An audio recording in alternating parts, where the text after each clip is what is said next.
their thoughts.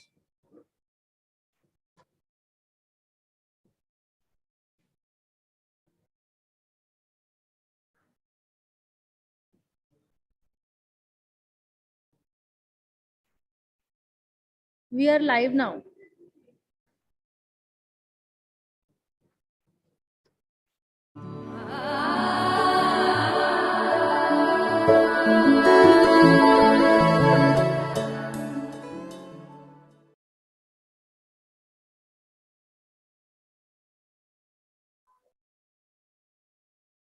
Hare Krishna, welcome everyone to our Mahabharata character series. We'll begin with our prayers. Om Ajnanatimirandhasya Jnananjana Shalakaya Chakshurunmilitam Yena Tasmai Shri Gurave Namaha. Namo Om Vishnupadaya Krishna Preshtaya Bhutale Srimate Bhaktivedanta Swami Nitinamine. Namaste Saraswati Deve Gauravani Pracharine Nirvishesha Shunyavadi Pashatya Deshitarine. जय श्री कृष्ण चैतन्य प्रभु नित्यानंद श्री अद्वैता गदाधार शिवासदि गौर भक्तवृंद हरे Krishna Krishna Krishna Hare Hare Hare Ram Ram Ram Hare Hare Hare Krishna. So welcome everyone. We are discussing the wonderful character of Arjun and the third of the Pandava. So last time we discussed how Arjuna, he along with all the brothers, after they were exiled to forest for 13 years, so they all started doing austerities. So Vyasdev instructed them.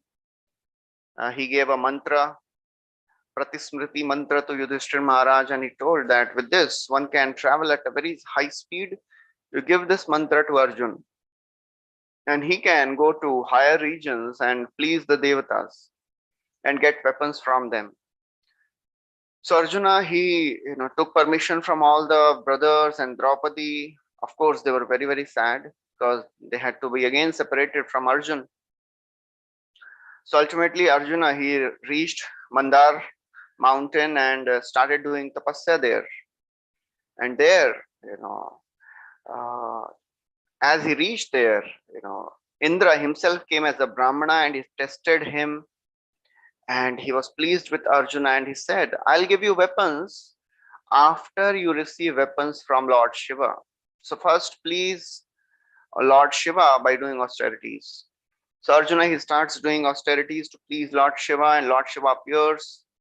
He was very pleased with him, with Arjuna, but he wanted to test Arjuna.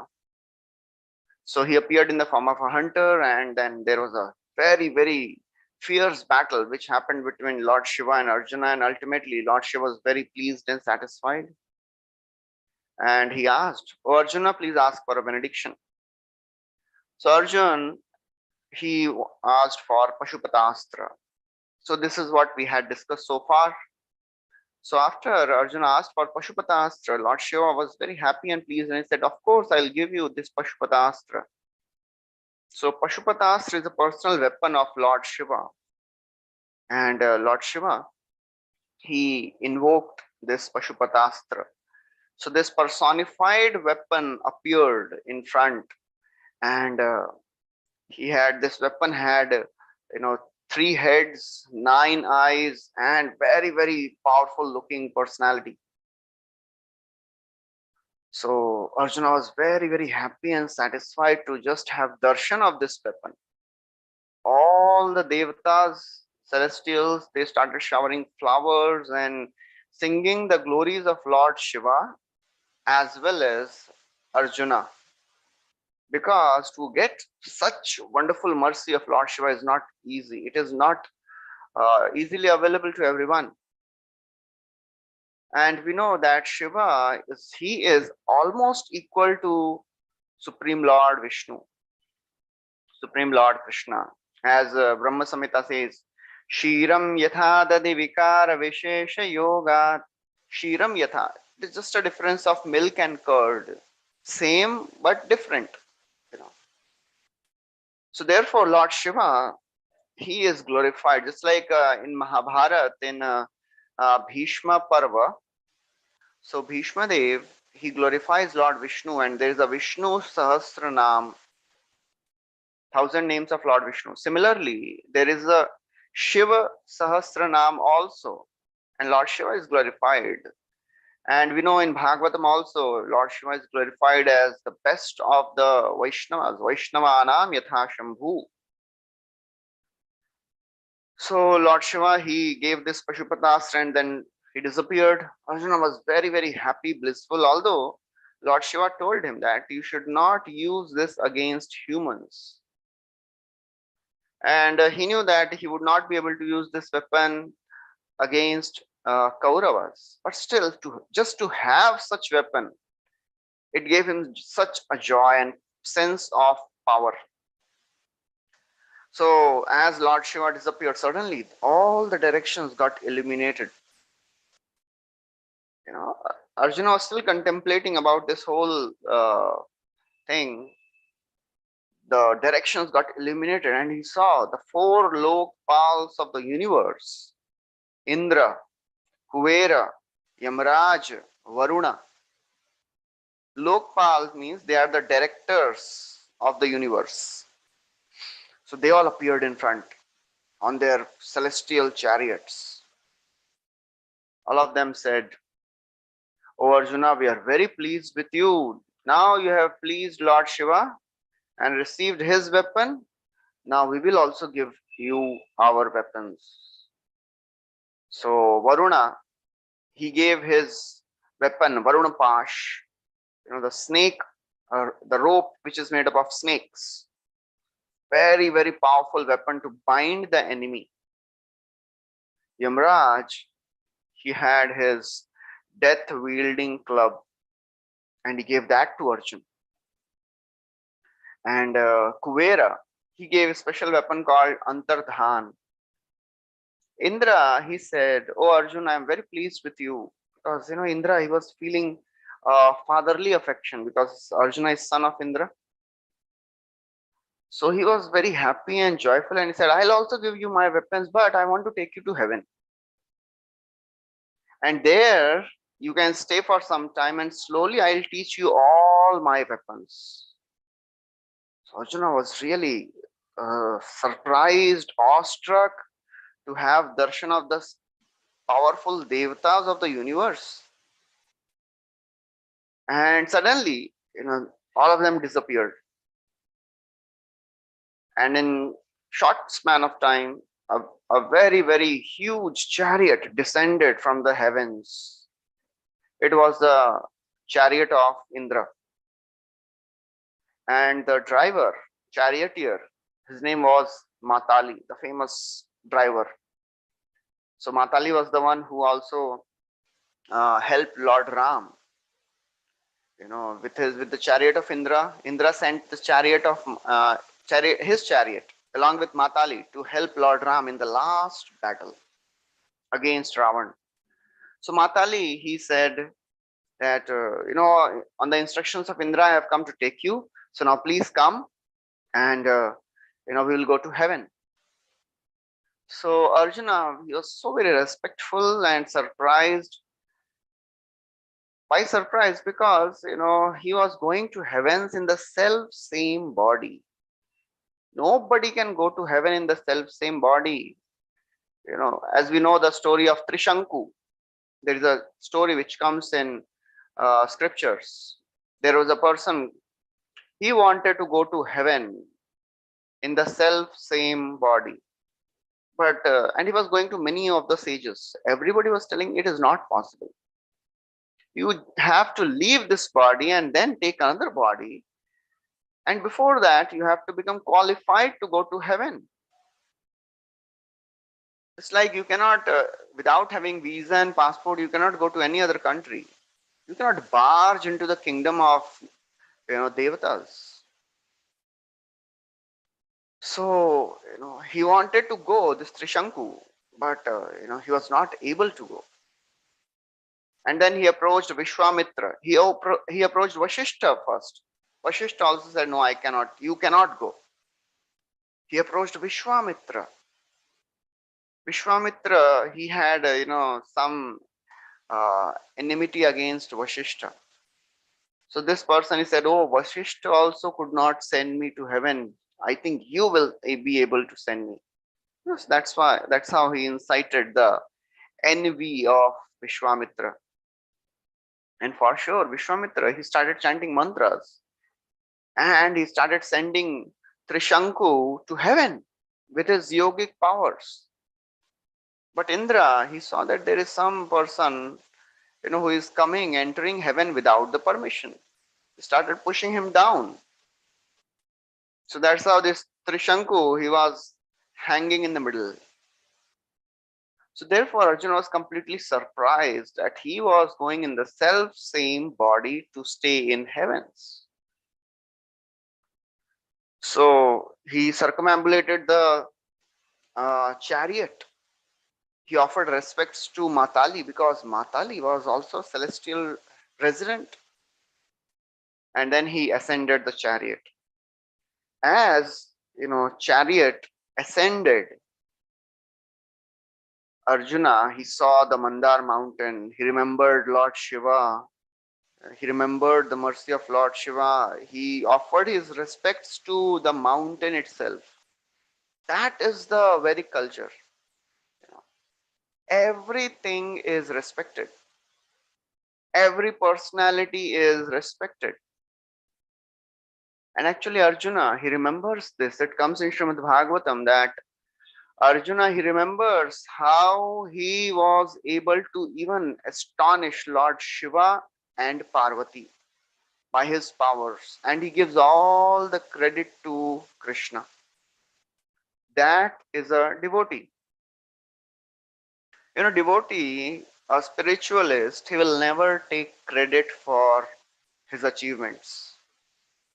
That is how a devotee should be. That is the mood of a spiritualist. Whatever I have, it is by the mercy of the Lord. That is the foundation of spiritual life, to be grateful and to acknowledge that whatever I have received, it is by the mercy of the Lord. And it is not just a sentiment, it is a fact.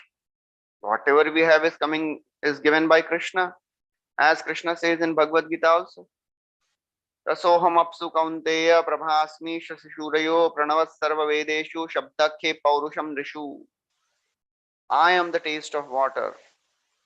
I am the light of the sun and the moon. I am the strength of the strong. Balam balvatam chaham kamaraga vivarjitam dharma viruddha bhuteshu kamosmi bharatarshab. I am the strength of the strong. So that is Krishna. Everything, whatever we have, it is given by the Lord. So only a ungrateful person, can say that I am a self-made man. People, they want to say I'm a self-made man. Actually, we can try our best, but unless God sanctions, we cannot get anything. Actually, Krishna gives everything. He is a supreme sanctioner. Without his sanction, not even a blade of grass moves. Tam sukharadhyam rijubhir ananya sharanirnivhir kritagya kono seveta duraradhyam sadhubhi. So therefore, it is described that only an ungrateful person will not serve Krishna. Otherwise, it is impossible. To not serve Krishna, to not serve God, only an ungrateful person can do that. Because naturally, if somebody accepts and understands that, okay, this is given to me by the Lord, naturally he'll be humbled and he'll be grateful. So therefore, gratitude is very, very important. We have to be grateful for whatever we have achieved, whatever skills, capacities we have.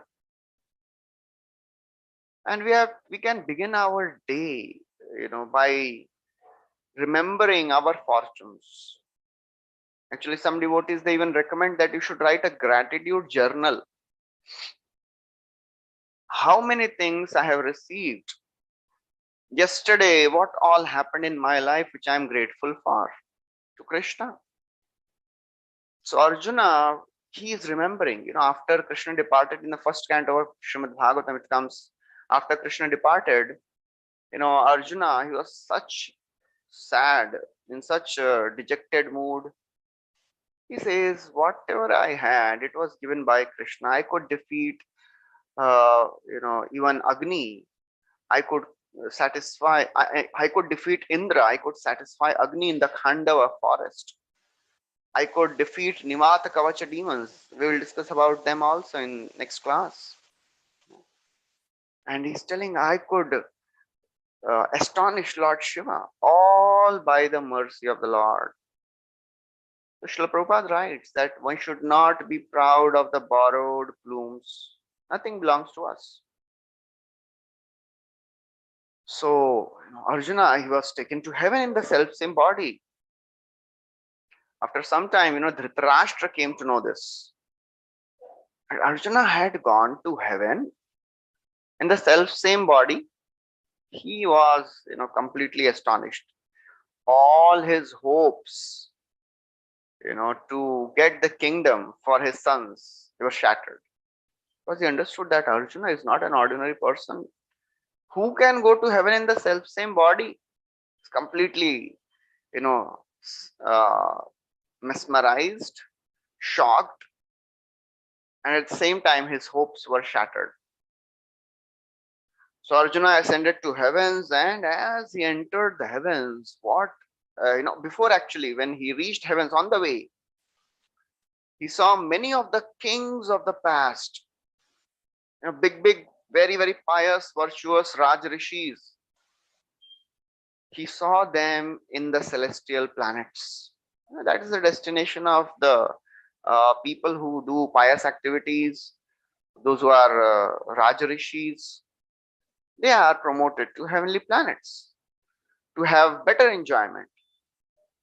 So as he entered now heavens, all the Gandharvas, Apsaras, they were singing his glories. He received a royal welcome, but he remained humble because he knew whatever I have is given by the Lord. And when he saw the glory of Amaravati, the kingdom of Indra, he was completely astonished. He had never seen such grandeur. It was unimaginable. It is described what is the glory of Indrapuri. The entire atmosphere is very, very peaceful, serene, full of gardens, having flowers, lakes, beautiful, fruit bearing trees, birds singing beautiful songs. The palaces, they were made up of gold, studded with diamonds, rubies, emeralds, beautiful airplanes. More than 100 million airplanes were there in the Indrapuri. Beautiful women, dressed in beautiful, costliest ornaments and the garments. The entire city was decorated, with various beautiful birds. Peacocks were singing, cuckoos and swans were in the lakes.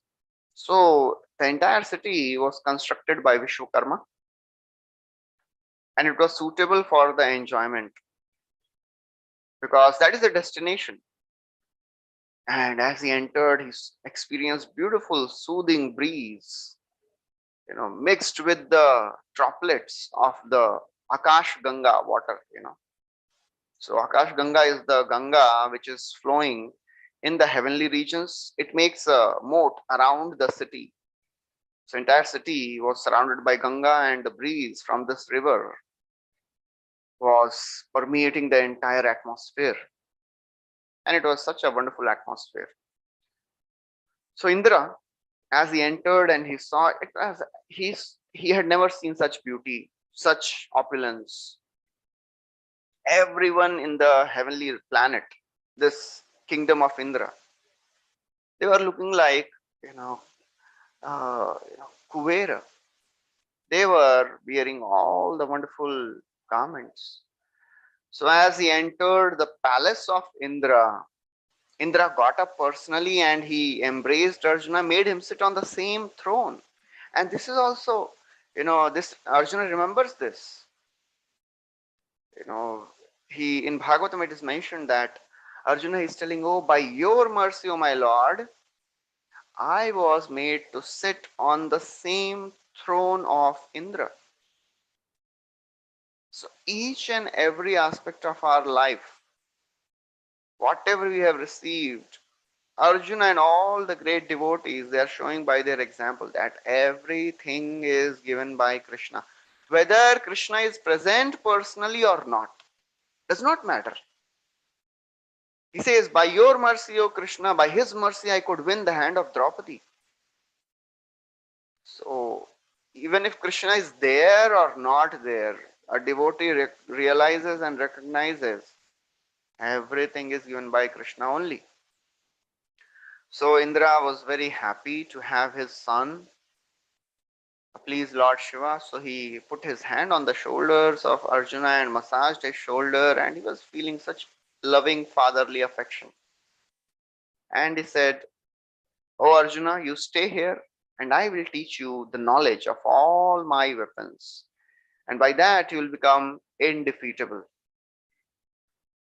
So Arjuna, he accepted that gesture, and he wanted to learn all the weapons, so he was staying. But even staying in heaven, he would remember often his brothers who were staying in Badarika ashram in midst of all the uh, distresses of forest life.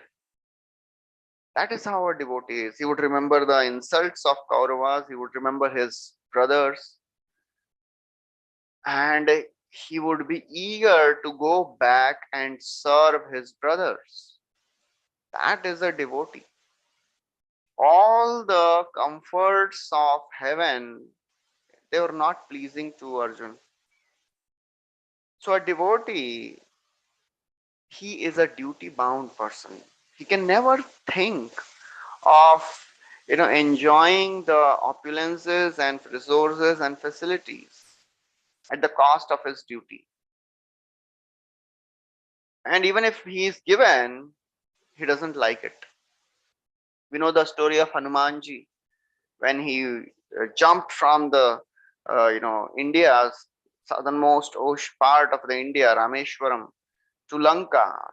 Mainak Parvat came out of the ocean and said, "Oh Hanumanji, please stay and rest for some time. Then you can go ahead." Hanumanji said, "No, I cannot do it. I cannot stop till my mission is accomplished." So our acharyas, they say that in life of a devotee, complacency is very, very dangerous thing. You know, complacency distracts us from our goal. And what makes us complacent? Our attachment to sense gratification. As Krishna says, भोगैश्वर्य प्रसक्तानां तयापहृत चेतसां व्यवसायात्मिका बुद्धि समाधौ न विधीयते. People who are attached to bhoga and aishwarya, sense gratification and opulence, they can never have resolute determination to serve Krishna. For them, spiritual life is difficult because they become complacent. Bhog aishwarya prasakta. So it is said that a serious devotee, a serious spiritualist, is defined by the sense of purpose and sense of urgency. That drives a devotee. So that is a devotee. Sense of purpose. Why I am here.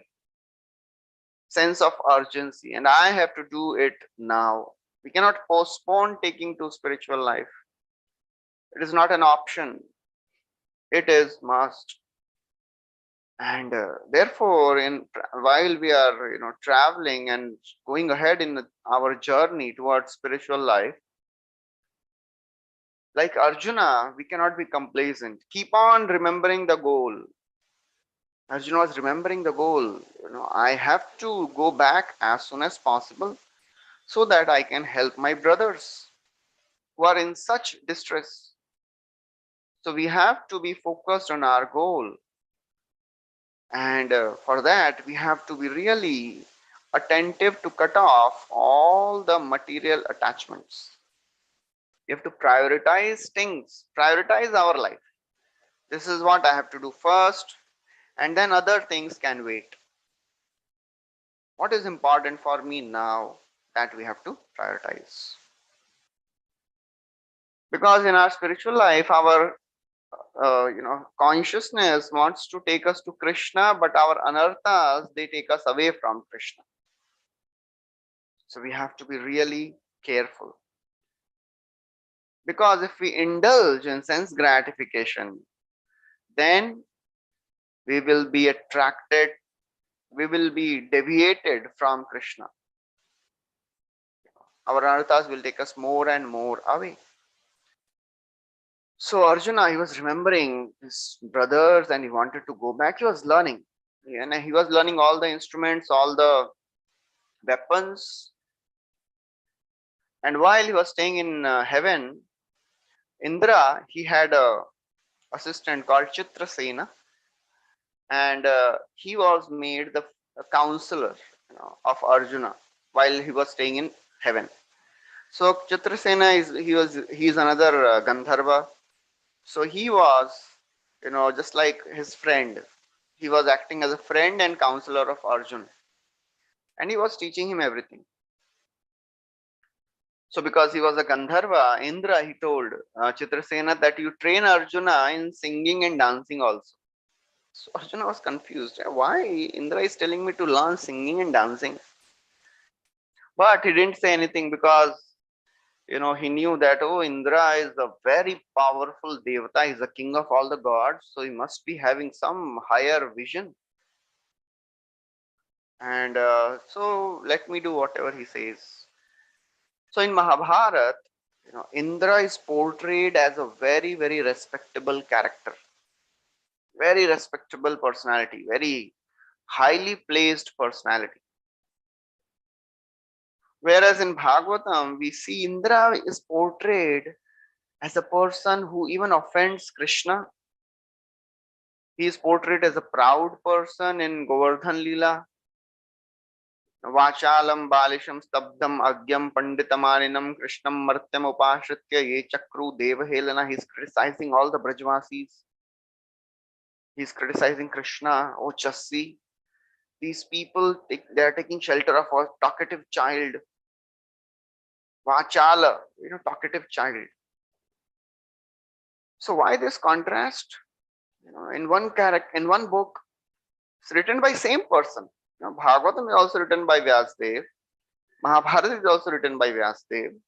Why one personality is portrayed in two different ways, completely different? In Mahabharata, Indra is like most respected personality. And Bhagavatam, we don't find this mood.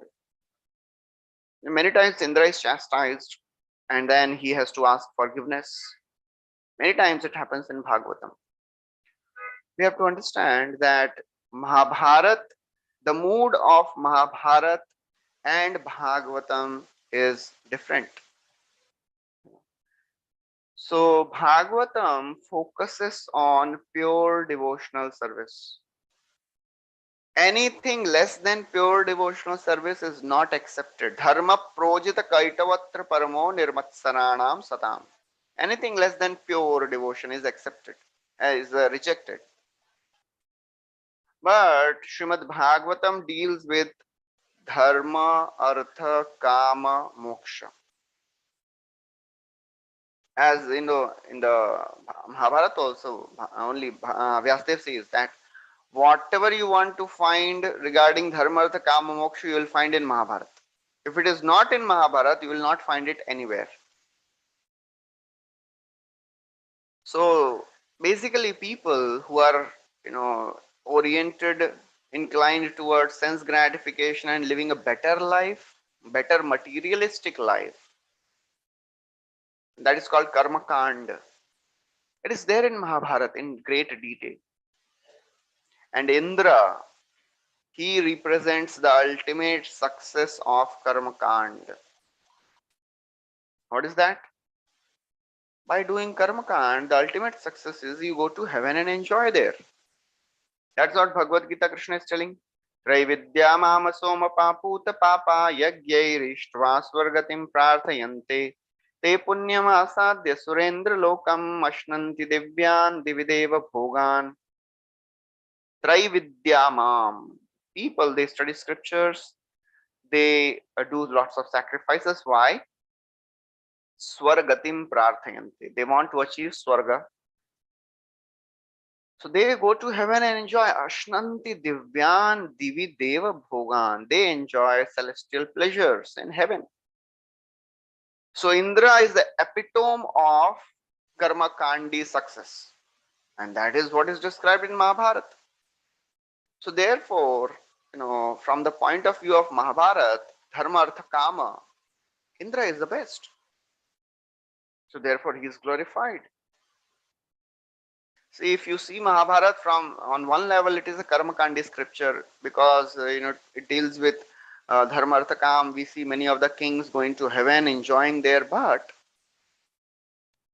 if we see the life of Pandavas in Mahabharata, full of devotion towards Supreme Lord, it is a Bhakti scripture. Seek and you shall find. So that's what it is said. If you want to see Bhakti, you will find Bhakti. But many times, it is not so obvious in Mahabharata. It is there. Actually, Vyasadev, it comes in Srimad Bhagavatam that Narad Muni comes and tells Vyasadev that you have written about Krishna in your writings, but you have not emphasized enough. वेदे रामायणे चैव पुराणे भारते तथा आदौ अन्ते च मध्ये च हरि सर्वत्र गीयते. So Supreme Lord, he is glorified everywhere. In the Vedas, in Ramayana, Vede Ramayane Chaiva Puranas, Mahabharata, Lord is glorified everywhere. Hari Sarvatra Giyate, but he is not glorified, strongly enough. Therefore, Vyasadev told that you write Srimad Bhagavatam, again edit it. Bhagavatam was already written, but Vyasadev edited it, removed some sections, added something so that only unalloyed Krishna Katha, Nigam Kalpataror Galitam Phalam Shukumuka Damrit Dravya Samyutam Pibata Bhagavatam Rasamadayam. It is like a nectar. So therefore, Indra is glorified and Arjuna had a great respect for Indra. So he accepted, okay. If Indra wants me to learn singing and dancing, I'll learn that also. So Arjuna was staying in heaven and, down below in the Badarik ashram, all the Pandavas, they were also staying. And we have heard so many of the, things which happened. Bhima had a fight with Yakshas and Kuvera, and then Kuvera forgave them, gave them benedictions. So now the stay of Arjuna was coming to an end. One day, Indra called Chitrasena and he said, I have seen, that whenever Urvashi is dancing in the court, Arjuna sees her with a special eye. I think, Arjuna is having some attraction for Urvashi. I would like you to go and tell Urvashi the glories of Arjuna and tell her to go and satisfy Arjuna. So Chitrasena, he goes and then he starts glorifying Arjuna. He says, Oh Urvashi, there is one male currently residing in heaven whose glories are spreading all over the universe. His valor, his chivalry, handsomeness, qualities, wonderful nature is, everyone is attracted by that. And that is Arjuna. And not only that, Indra has said that actually he is also attracted to you.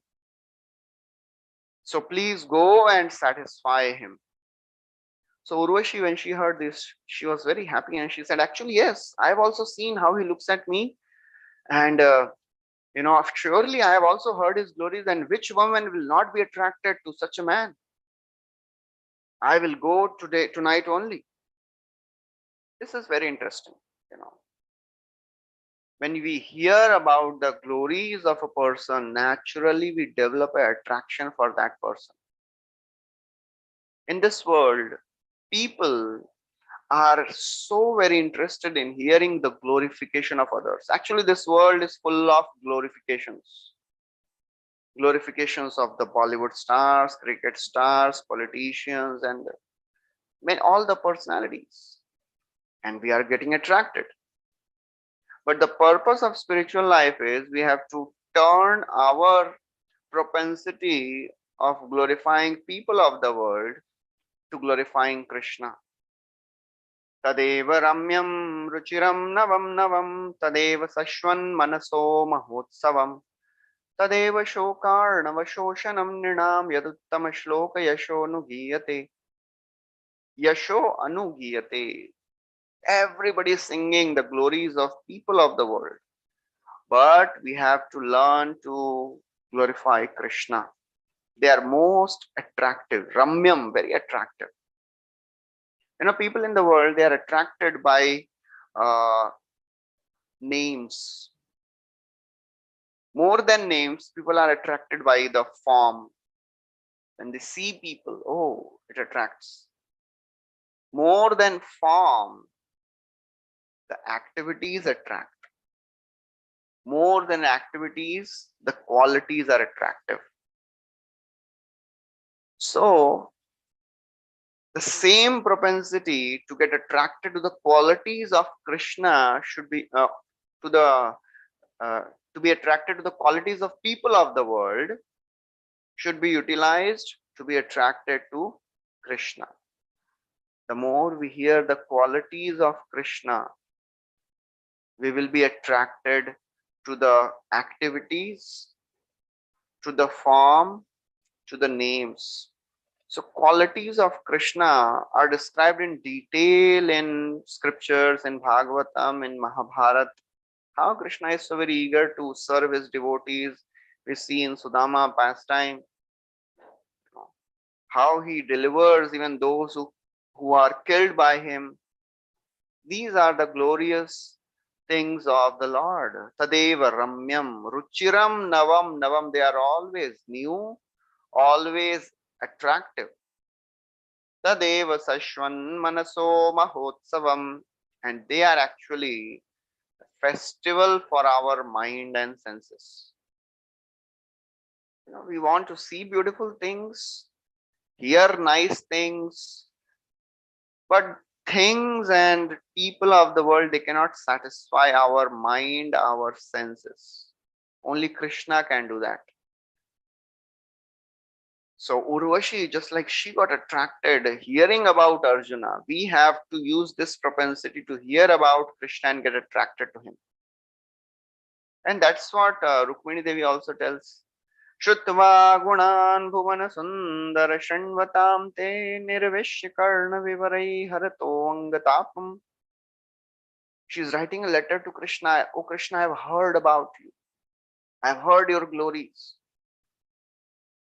So therefore, that night Urvashi, she bathed and dressed herself in such a way that can even disturb and take away the mind of even great yogis and the rishis. And as she was walking towards the palace of Arjuna, where Arjuna was staying, everyone was getting attracted. We have to understand who is Urvashi. Urvashi, she is the best of all the apsaras created by Lord Narayan himself. So that is the glory of Urvashi. All the apsaras, they are, many millions of folds more beautiful than, the women of this world. But even among the apsaras, Urvashi is the most attractive and beautiful. She is dressing herself in such ways that can even take away the mind of the sages, self-controlled sages. And now she's going and she reaches and knocks the door. Arjuna comes himself, opens the door, and when he sees Urvashi standing, he was surprised. And the way she was dressed, Arjuna, he could not look at her. He turned his eyes away and he said, "Oh mother, oh lady, what can I do for you?" He said, "Actually, I am your servant. Please tell me, what can I do for you?" So when Urvashi, she heard this, she thought, "Oh, my mission is already accomplished. He is ready to do whatever I want." So Urvashi, she says, "Oh Arjuna, since the time I have seen you, my mind is afflicted by Cupid. I have heard your glories and I'm really attracted to you. And I want to, you know, serve you. So please relieve me of this Cupid. Please unite with me." So when Arjuna, he heard this, he became very, very grave. So this proposal is coming from Urvashi, the best of the Apsaras. It is not ordinary thing. To resist such temptation, it is impossible for any person or even a celestial. Arjuna, just see the glory of Arjuna. He becomes very, very grave. He says, he addresses Urvashi as mother. He says, "Oh mother, please don't think in this way. I cannot even conceive of such a thing. I have always seen you as my mother." So Urvashi, she was annoyed to hear this. She was not expecting this. She said, "Oh, why are you behaving in such a rude way? I've heard how you are looking at me, and I've even heard from Indra that you are interested in me." So she was surprised. Arjuna, he remained grave and he said, "Actually, I did see you, but you misunderstood my vision. Whenever I look at you, I remember my ancestor Pururava, how he got attracted to you and by your beauty, and he was completely lost. He enjoyed with you for so many years, and our entire dynasty is coming from you. So I see Kunti, I see Shachi Devi, the wife of Indra, I see Madri, and I see you in the same level. You are like my mother. I cannot I even think like this." So Urvashi she said, "Oh Arjun, we are celestials. We are not bound by all these rules of morality of the, earthly planet. In the past, may have consorted with many Kuru kings, but in heaven there are no such rules. So it is very important to understand that rules of morality, they vary according to the time and place. So we have to understand that in the heavenly planets, there is no person who is adharmic. Any adharmic, irreligious person cannot even enter heaven, not to speak of staying there. So if any adharmic person can not enter heaven, how can adharma happen in heaven? It is not possible. So therefore, whenever we hear such things, many times people are confused and they say that, "Oh, what type of gods you are worshipping? They are having, relationships with many women." That is not proper. That is immoral. Actually, we have to understand that people who have done lots of punya, they are promoted to heaven and they are given more facilities to enjoy because that is their credit. And one way to enjoy is to have facilities of relationship with many women. And of course, that is according to dharma. So they were not having illicit affairs with others' wives. So Apsaras, they were allowed to consort with many men in the heavenly regions. So Arjuna, he said, "Oh gentle one, I have always looked at you as my mother and I cannot see you in any other way. So just like son is protected by his mother, please protect me also." So he became very firm. He said, "And please listen as I speak." He said, "I seek your protection as son seeks protection from mother." So when Arjuna spoke so strongly, Urvashi became furious. It is said, there is a saying, hell has no hell hath no fury as a woman scorned. That means, generally, for a woman to offer herself is not easy. But when she does and is rejected, then it is very, very demeaning for her, and it is natural to become angry. So therefore, in that saying, hell hath no fury, now it was heaven hath no fury. Urvashi was completely furious, enraged.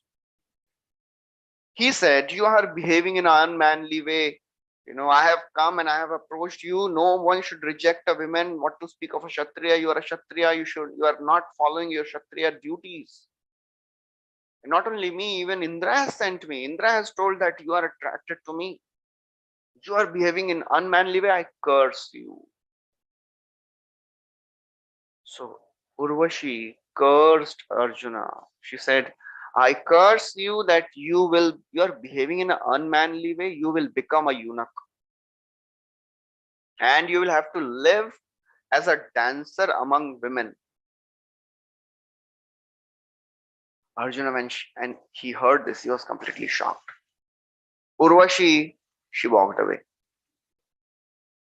Just see, Arjuna, he was showing the highest standards of integrity and morality, which is impossible to be shown by any man of this world.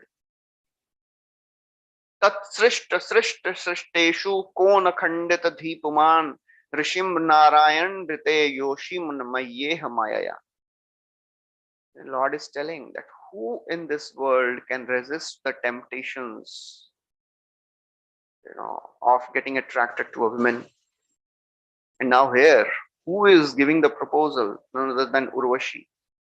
Arjuna showed such high level of integrity, morality, dharmic conduct. He could tolerate the temptation. And he was expecting that, okay, I'll be at least, rewarded. But far from being rewarded, he was cursed. So Arjuna started thinking why this happened. So he thought maybe Indra, he knew all this. He must be knowing all this because Indra is such a great devata. He must be knowing all this, and he allowed this to happen. So there must be some plan. So Indra went and told Chitrasena, explained everything. Chitrasena, he went to Indra and described what happened. So Indra, he summoned Arjuna and he said, "Oh Arjuna, you know, Kunti must be so very proud of getting such a wonderful son. The feat which you have accomplished, it is not possible even for the great self-controlled sages to do it. And you are really wonderful. What you have done is extremely difficult." Arjuna was not interested in hearing his glorification. He was concerned about the curse. So, Indra could see that Arjuna is getting disturbed because of the curse. He said, "Oh Partha, don't worry about the curse. That will come to your help."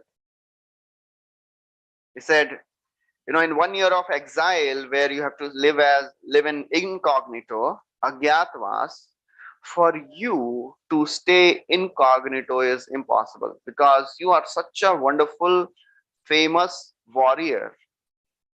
Your glories are spread everywhere. So how will you stay incognito? So in that 1 year of exile, this curse will help you. So this will be a temporary curse. Don't worry about it.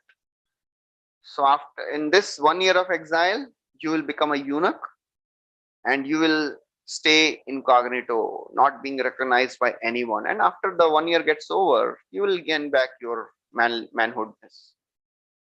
So don't worry about that. So Arjuna was pacified. And then after a few days, Arjuna, he had to go back. So he approached Indra and said, "Oh Indra, oh my father, actually I've learned so many things from you. I am so very indebted to you. I'm so very grateful. You are like my teacher. I want to do something for you as Guru Dakshina."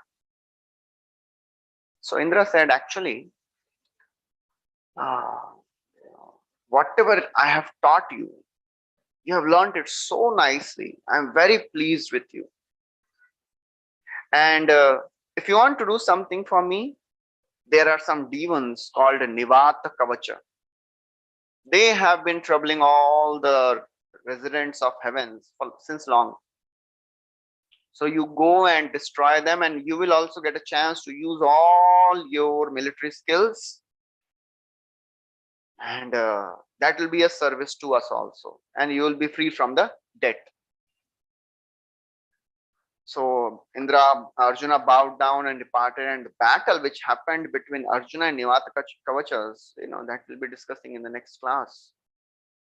So therefore, this feat which Arjuna achieved in heaven of resisting the temptation of Urvashi's, proposal, it was, impossible task. So many times the Kshatriya duties, they are very interesting. Kshatriyas are allowed to keep many wives, and for a Kshatriya, he has to accept a woman. He cannot refuse a woman. Many times it looks like a license for enjoyment in a free way, but actually with all this comes responsibility. It is not that a Kshatriya can enjoy with a woman and then go away. He has to take responsibility of that woman for a life. So Arjuna, he was not just a hero in military arts. He was not just fighting the outer wars, he was fighting the inner wars also. And many times inner wars are bigger. And all of us, we have to fight our inner wars and outer wars. We have to take care of the worldly responsibilities, and we have to take care of the inner moral responsibilities also. We have to take care of our spiritual principles. So many times we are also faced with such temptations. Our lower side, sometimes give so many proposals. Our anarthas, lust, anger, greed, pride, envy, illusion, give so many of the proposals. And to say no to such temptations, it is not easy. As Arjuna himself says in Bhagavad Gita, "Atha kena prayuktoyam papam charati purushah anichhannapi varshneya balad iva niyojitah." Oh Krishna, why does a person do sinful activity knowingly? And anichhannapi, although he knows that this is wrong and he doesn't want to do it, but still he is forced to do something wrong. Why? So Krishna very clearly gives the answer. Kama esha, krodha esha, rajo guna samudbhavaha. The desire to enjoy this world drags a person to do sinful activities. So Arjuna, although he was a pure devotee, and it was not that he was not having desires, The desires were there, desires are there in everyone. But he knew which are the dharmic desires and which are the adharmic desires. When he saw Subhadra, Chitrangada, he developed a desire and he actually consulted Krishna and he accepted them according to dharma. But now Urvashi approached him and he said, no, no, no, this is not according to dharma. I cannot do this. So how could in Arjuna achieve such a wonderful, feat? He is showing such a wonderful example of matravat paradareshu. Every woman other than wife should be seen as mother. How to understand and how to come to this level? This looks like another level altogether. At our level, we may be struggling with our anarthas, getting defeated sometimes. But Krishna says in Bhagavad Gita, yes, there is scope and hope for everyone. The more we try to control our senses, slowly, shanai shanai uparamer buddhya dhritigrihitaya. Slowly and steadily, we have to keep practicing spiritual life. Keep learning, keep praying to Krishna, and then slowly our heart will become full of the happiness of practice of spiritual life. And ultimately, our heart should become so vast, so full of the happiness of spiritual life that all the other happinesses of this world, they should become insignificant. That's what Krishna says in Bhagavad Gita. Apuryamanam achala pratishtam samudramapa pravishanti yadvat tadvat kamayam pravishanti sarve sashantimapnoti na kama kami. A spiritualist, a devotee, his heart, the happiness in his heart is like an ocean. Ocean is never disturbed. Even if hundreds of rivers enter, millions of tons of water enter that ocean, or millions of tons get evaporated from that ocean, nothing happens to the ocean. Ocean remains the same. That's the ocean is the example of gravity, grave, you know, grave externally and satisfied internally. So therefore, the more we practice spiritual life, the more we will experience this happiness. And then we will not be disturbed. Na kama kami. Na kama kami means a devotee doesn't become the desirer of the desires. He doesn't even, get attracted by the desires which are forced in the mind by all the advertising industries, social media, internet. What they are doing, they are just pushing desires. The desires are entering like rivers, but if our heart is like ocean, then one will not be disturbed. So Arjuna, he was so very vast in his understanding of scriptures, so very strongly rooted in devotion, that this greatest of the temptations could not, budge him from his determination. That is the ultimate destination of a devotee, where one does not have to even struggle to resist the temptations. It is automatic. It is by default. That is called virakti. No attachment only. No attachment to sense gratification. So here, we see that Arjuna, he did such a task and he should have been rewarded, but far from being rewarded, he was cursed. When we practice spiritual life, we may think that I am doing such a wonderful thing and I should be rewarded, but we see so many people around us, they are far from appreciating and acknowledging us. People many times they make fun of the spiritualists, fun of the devotees. But if we continue to practice spiritual life steadily, slowly, the same people, they will appreciate.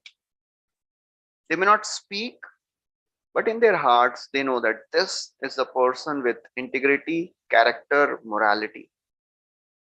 And in times of need, they will come to a spiritualist only. They will come to a devotee only. So therefore, people, they think that, oh, life should be for enjoyment. But if enjoyment is the purpose of life, then life becomes purposeless. Life should be, molded in such a way that we can come close to Krishna, come close to God. So that is what Arjuna is teaching through his example, through his wonderful life. So we'll stop here and we'll continue next time. Thank you very much. Hare Krishna.